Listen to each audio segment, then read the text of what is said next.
likes. I just realized that my tripod has like an extender neck thing, so now I'm like talking at you like you're across from me and not below me, which is nice. Okay, so today we are on chapter 12, I think, yep, of the Handbook for Catholic Moms.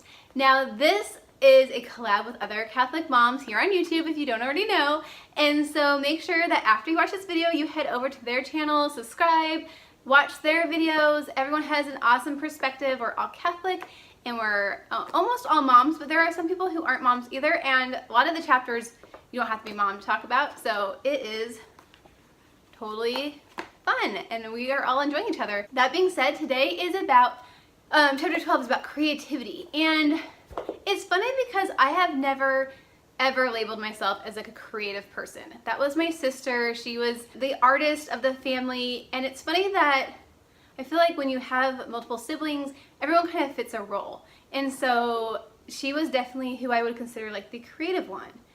That being said, after I read this chapter, I actually maybe would have labeled myself as creative at this point. I play the piano, I like to write, and I crochet. I mean, I guess, and I YouTube, which is totally creating. I think that I've always defined creativity as being an artist, you know, using watercolors or, you know, drawing, and I guess more of like the visual arts are where I always saw like creativity, because every piece is, sorry, the kids are screaming.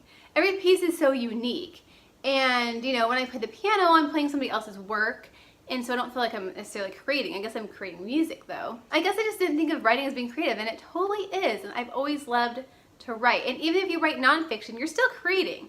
So this chapter really helped broaden my perspective on what it meant to create. Besides the few things that I listed before, the other way that I'm creative is I love to sing. Now, I only sing at home. I do that throughout the day, and so she talks about modeling our creativity as moms for our children. So one way I do that is that I sing like a lot, and so I don't know again if that's creative because I'm singing somebody else's work, but I guess she says it is. I mean, it's an art. So I think when we think about creativity, we need to expand our definition, at least I do, and think of it more like practicing an art. So practicing a musical instrument, practicing, you know, using your voice, any kind of fine art, photography, scrapbooking, YouTubing, blogging, writing a book, really anything where we are using God's gifts to create beauty, we are being creative. And this chapter made me think about this book that I have for my daughter titled God's Wisdom for Little Girls, and I love this book. It goes through Proverbs 31. I know I've talked about it before. Sorry, I'm like out of breath now because I just ran to get it. And so it has a page that says God's little girl is artistic. And of course, it's the classic image of, you know, the little girl at the easel.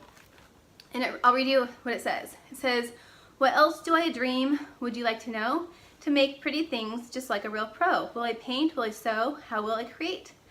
I don't know just yet, but I will try as I wait." And then the Proverbs 31 quote is 31:24. "She makes linen clothes and sells them.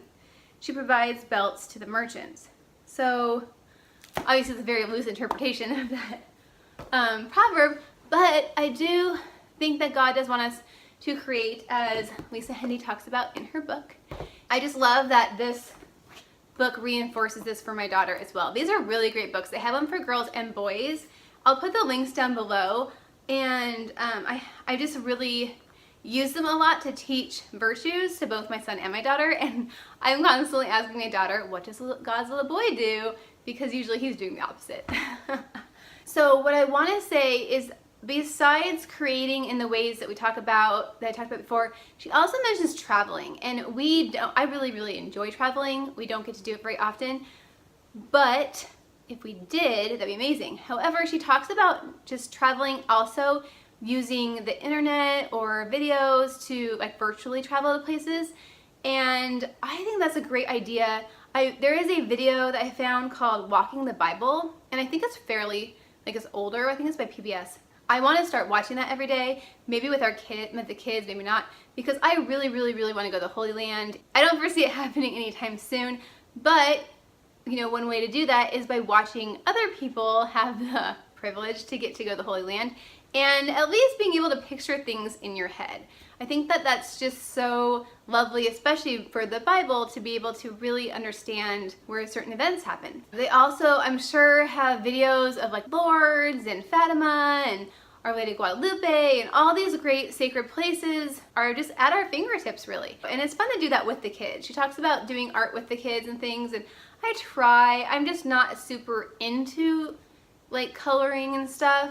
I've tried to be. She talks about how we should try to push ourselves past something that we don't think we're good at, and it's really not that I don't think I'm good at it. I just really don't find a whole lot of joy there, which is amazing. My sister and my daughter totally do, and that's great. I would much rather play the piano for an hour or just write for an hour. And so, you know, obviously God gives us our talents and calls us to certain things. We take on creative projects and don't finish them, and I am very, very guilty of this. I have a cross stitch from like 10 years ago. I haven't finished, probably just need to dump it.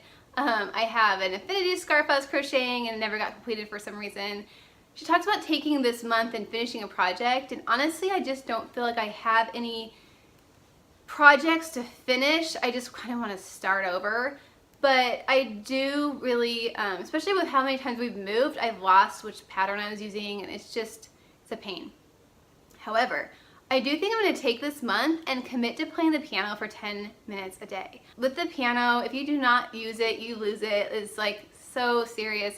I have gone so far down in my talent since I stopped practicing regularly, and I've thought about taking lessons as an adult just to kind of pick it back up, and maybe when I have the extra time and money I'll do that. But for now, like, I'm giving my daughter lessons, and I just think that I need to just step up and play for 10 minutes a day, because just even that little bits of time really does feed my soul, and it obviously feeds my skill. And I like to be able to call myself a pianist, and you know, you kind of have to be able to play to do that. So yeah, so that's where I am with creativity, and I just really did enjoy this chapter because it really helped me feel like I am more creative than I give myself credit for. It even talked about like makeup, and if you were into, you know, playing around with your colors and things, that is a form of creativity, and it is. And I just, you know, it's just, there's so much out there. So I would love to know like what your creative outlets are, and just make sure you find time for them. Even if you read your Bible and spend 10 minutes journaling, that's creating, that's reflecting and doing it in such a way that you're, you know, adding to the world. I didn't think I was gonna like this chapter because, again, I'm not an artist, and so it's so funny how we can get really hooked up into saying what we're not and kind of labeling ourselves from when we were little. Do you guys do that? Like, have like labels that you kind of took on as children, and then it's been almost impossible to break out of that label, even though you know that those labels are so narrow and that there's so much more in the definition than you give it credit for. So I'm gonna start saying I'm creative. I have things to list now, and I wanna know how you are creative. What are you passionate about? What do you enjoy doing? And until next time, you guys, I'll talk to you soon. God bless, bye.